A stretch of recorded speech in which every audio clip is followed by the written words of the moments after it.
Hi friends, ಎಲ್ರಿಗೂ ನಮಸ್ಕಾರ. ಪ್ರೀತಿಯಿಂದ ಕಲಾ ಚಾನಲ್ಗೆ ಎಲ್ರಿಗೂ ಸ್ವಾಗತ ಸುಸ್ವಾಗತ. ಹಾಗೆಯೇ 90 ಡೇಸ್ ಡಯಟ್ ಚಾಲೆಂಜಲ್ಲಿ ಇವತ್ತು 6ನೇ ದಿನ ಏನೆಲ್ಲ ಡಯಟ್ ಫುಡ್ ರೆಸಿಪೀಸ್ನ ಏನೇನು ಮಾಡಿದೆ, ನಾನೇನೇನು ಡಯಟ್ ರೆಸಿಪೀಸ್ನ ತೊಗೊಂಡಿದ್ದೆ ತಿಂದಿದ್ದೆ ಅನ್ನೋದನ್ನು ನೋಡೋಣ ಬನ್ನಿ. ಹಾಗೆಯೇ ಬೆಳಗ್ಗೆ ಎದ್ದ ತಕ್ಷಣ ಆ್ಯಸ್ ಯೂಶ್ವಲ್ 1/2 ಲೀಟ್ರ್ ನೀರು ಕುಡಿದ್ಬಿಟ್ಟು ಬಿಸಿ ಬಿಸಿ ನೀರನ್ನು ವರ್ಕೌಟು ಅಂದರೆ ಎಕ್ಸಸೈಸು ಅಥವಾ ವಾಕಿಂಗು ಯಾವುದಾದ್ರೂ ಆಯಿತು 1 ಅವರ್ ಅಥವಾ ಹಾಫ್ ಆನ್ ಅವರ್ ಮಾಡ್ಕೊಂಡು ಮುಗಿಸ್ಕೊಂಬಂದ್ಬಿಟ್ಟು ಈ ಹೆಲ್ದಿ ಡ್ರಿಂಕ್ನ ಪ್ರಿಪೇರ್ ಮಾಡ್ಕೋಬೇಕು ನೋಡಿ. ಇದನ್ನೆಲ್ಲ ಇಟ್ಕೊಂಡಿದ್ದೀನಿ. ಈ ಗ್ರೀನ್ ಜ್ಯೂಸನ್ನು ಮಸ್ಟ್ ಆ್ಯಂಡ್ ಶುಡ್ 2 ವೀಕ್ಸ್ ಆಗಿಲ್ಲ ಅಂದರೂ 1 ವೀಕ್ಸ್ ಆದರೂ ದಯವಿಟ್ಟು ಎಲ್ಲರೂ ಕುಡೀರಿ. ತುಂಬಾ ನಮ್ಮ ಸ್ಕಿನ್ಗಿರ್ಬೋದು, ಹೆಲ್ತಿಗಿರ್ಬೋದು ಮತ್ತು ನಮ್ಮ ಹೇರ್ಸ್ಗಿರ್ಬೋದು ತುಂಬಾ ಯೂಸ್ಫುಲ್ ಆಗುತ್ತೆ. ಹಾಗಾಗಿ ಅದು ಜ್ಯೂಸ್ ಕುಡ್ದಾದ ನಂತರ ಒಂದು ಬ್ರೇಕ್ಫಾಸ್ಟ್ನ ಪ್ರಿಪೇರ್ ಮಾಡ್ಕೊಳ್ಳೋಣ. ಮನೆಯವ್ರಿಗೆಲ್ಲರಿಗೂ ಸೇರಿಸಿ ಒಂದು ಗ್ರೇವಿನ ರೆಡಿ ಮಾಡ್ತಾ ಇದ್ದೀನಿ. ಅದಕ್ಕೆ ಸ್ವಲ್ಪ ಎಣ್ಣೆ ಹಾಕ್ಕೊಂಡು ಖಾರ ಮೆಣಸಿನ್ಕಾಯಿ, ಬ್ಯಾಡಗಿ ಮೆಣಸಿನ್ಕಾಯಿ, 1-2 ಸ್ಪೂನ್ ಧನಿಯಾ ಮತ್ತು ಶುಂಠಿ ಬೆಳ್ಳುಳ್ಳಿನ ಹಾಕ್ಕೊಂಡು ಚೆನ್ನಾಗಿ ಫ್ರೈ ಮಾಡ್ಕೊತಾ ಇದ್ದೀನಿ. ಈಗ ಬಂದುಬಿಟ್ಟು 1 ಸ್ಪೂನ್ ಎಳ್ಳು, 1 ಸ್ಪೂನ್ ಗಸಗಸೆನ ಹಾಕ್ಕೊಂಡು ಅದನ್ನು ಸಹ ಚೆನ್ನಾಗಿ ಫ್ರೈ ಮಾಡ್ಕೊಳ್ಳೋಣ. ಮತ್ತು ಈಗ ಶೇಂಗಾ ಬೀಜ ಅಂದರೆ ಕಡಲೆಕಾಯಿ ಬೀಜ ಹುರಿದಿರೋದನ್ನ ಅದನ್ನ 1-2-3 ಸ್ಪೂನ್ ಹಾಕ್ಕೊಂಡಿದ್ದೀನಿ. ಮತ್ತು ಈಗ ಬಂದುಬಿಟ್ಟು ಈರುಳ್ಳಿ, 1 ಟೊಮೊಟೊ ಅದನ್ನು ಸಹ ಹಾಕ್ಕೊಂಡು ಚೆನ್ನಾಗಿ ಫ್ರೈ ಮಾಡ್ಕೋಬೇಕು. ಇದು ಬಂದುಬಿಟ್ಟು 1-2 ಸ್ಪೂನು ಬಾದಾಮ್ ಪೌಡ್ರನ್ನ ಹಾಕ್ಕೊಂಡಿದ್ದೀನಿ, ಮನೆಯಲ್ಲೇ ಪ್ರಿಪೇರ್ ಮಾಡಿರ್ತಂಥ ಬಾದಾಮ್ ಪೌಡ್ರು. ಮತ್ತು 1-2-3 ಸ್ಪೂನಷ್ಟು ತೆಂಗಿನಕಾಯಿ ತುರಿ ಹಾಕ್ಕೊಂಡು ಚೆನ್ನಾಗಿ ಮಿಕ್ಸ್ ಮಾಡ್ಕೋಬೇಕು.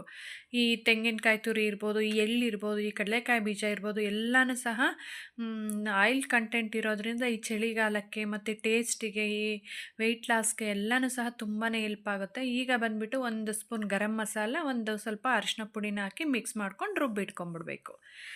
ಹಾಗೆಯೇ ಇನ್ನೊಂದು ಅದೇ ಬಾಣಲೆಗೆ ಸ್ವಲ್ಪ ಎಣ್ಣೆ, ಒಂದು ಸ್ವಲ್ಪ ತುಪ್ಪನ ಹಾಕ್ಕೊಂಡಿದ್ದೀನಿ. ನಿಮಗೆ ಬೇಕಂದರೆ ಬರೀ ಎಣ್ಣೆನೇ ಹಾಕ್ಕೊಳ್ಳಿ. ಕಡಲೆಕಾಯಿ ಎಣ್ಣೆ ಅಥವಾ ಕೊಬ್ಬರಿ ಎಣ್ಣೆನ ಯೂಸ್ ಮಾಡೋಕ್ಕೆ ಟ್ರೈ ಮಾಡಿ ಆದಷ್ಟು. ಈಗ ನಾನು ಜಾಸ್ತಿ ಕ್ವಾಂಟಿಟಿಲಿ ಮಾಡುತ್ತಾ ಇರೋದ್ರಿಂದ ಸ್ವಲ್ಪ ಹೆಚ್ಚಿಗೆ ಎಣ್ಣೆ ಹಾಕ್ಕೊಂಡಿದ್ದೀನಿ. ನಿಮ್ಗೆ ಎಷ್ಟು ಕ್ವಾಂಟಿಟಿಲಿ ಮಾಡ್ಕೊತೀರೋ ಅಷ್ಟು ಎಣ್ಣೆನ ಹಾಕ್ಕೊಂಡು, ಒಂದು ಈರುಳ್ಳಿ, 1 ಟೊಮೊಟೊನ ಹೆಚ್ಚಿರೋದನ್ನ ಹಾಕ್ಕೊಂಡು ಚೆನ್ನಾಗಿ ಸಾಫ್ಟ್ ಆಗೋವರೆಗೂ ಫ್ರೈ ಮಾಡ್ಕೊತೀನಿ. ಹಾಗೆಯೇ ಒಂದು ಅರ್ಧ ಕೆಜಿಯಷ್ಟು ಹಸಿ ಬಟಾಣಿನ ಹಾಕ್ಕೊತಾ ಇದ್ದೀನಿ. ಈಗ ಸೀಸನ್ ಆಗಿರೋದ್ರಿಂದ ಟೇಸ್ಟೂ ಚೆನ್ನಾಗಿರುತ್ತೆ.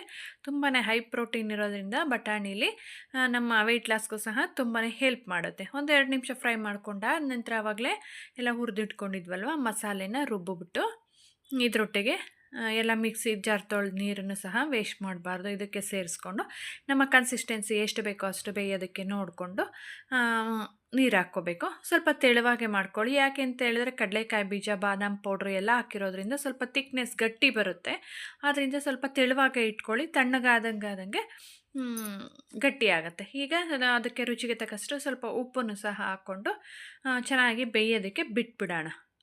ಲಿಡ್ನ ಕ್ಲೋಸ್ ಮಾಡಿಬಿಟ್ಟು ಬಟಾಣಿ ಎಲ್ಲನೂ ಚೆನ್ನಾಗಿ ಬೇಯಲಿ. ಬಟಾಣಿ ಹಸಿ ಬಟಾಣಿ ಆಗಿರೋದ್ರಿಂದ ಬೇಗನೆ ಬೆಂದೋಗ್ಬಿಡುತ್ತೆ. ಹಂಗಾಗಿ ನೋಡಿ, ಸಿಮ್ಮಲ್ಲೇ ಇಟ್ಕೊಂಡು ಒಂದು 5 ನಿಮಿಷ ಹಂಗೆ ಬಿಟ್ಬಿಟ್ಟಿದೆ. ಬೆಂದಿದೆ ಬಟಾಣಿ.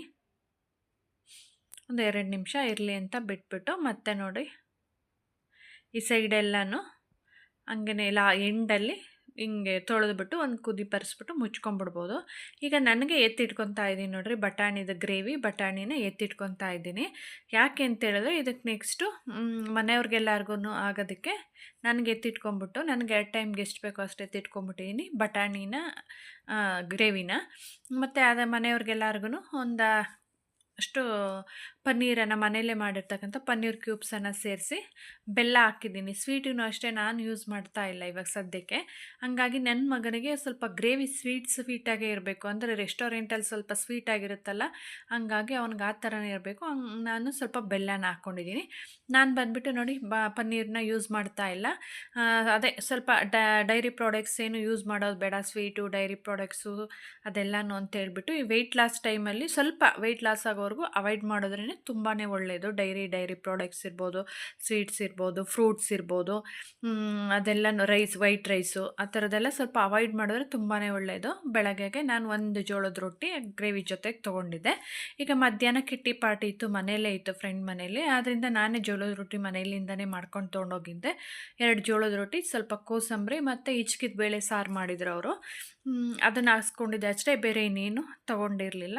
ಯಾಕೆಂದರೆ ಅವ್ರಿಗೂ ಬೇಜಾರಾಗಬಾರ್ದು, ನನಗೂ ಸಹ ಡಯಟ್ ಮಾಡಿರೋ ಥರ ಫೀಲ್ ಆಗಬೇಕು. ಡಯಟ್ ಫುಡ್ ತಿಂದಿದ್ದೀನಿ ಅನ್ನೋ ಥರ ಫೀಲ್ ಆಗೋ ಥರ ಇರಬೇಕು.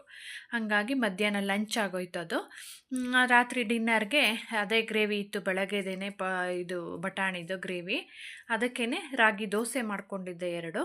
ಹಾಗಾಗಿ ಡಿನ್ನರು ಮುಗಿದೋಯ್ತು ಇವತ್ತಿನ ಡಯಟ್ ರೆಸಿಪೀಸು ಈ ಥರ ಇತ್ತು ನಂದು. ಹಾಗಾಗಿ ಇಷ್ಟ ಆದರೆ ನೀವು ಸಹ ಫಾಲೋ ಮಾಡಿ. ಕೊನೆಯ ತನಕ ವಿಡಿಯೋ ನೋಡಿದ ಎಲ್ರಿಗೂ ಸಹ ತುಂಬಾ ಧನ್ಯವಾದಗಳು. Thanks for watching. ಬಾಯ್.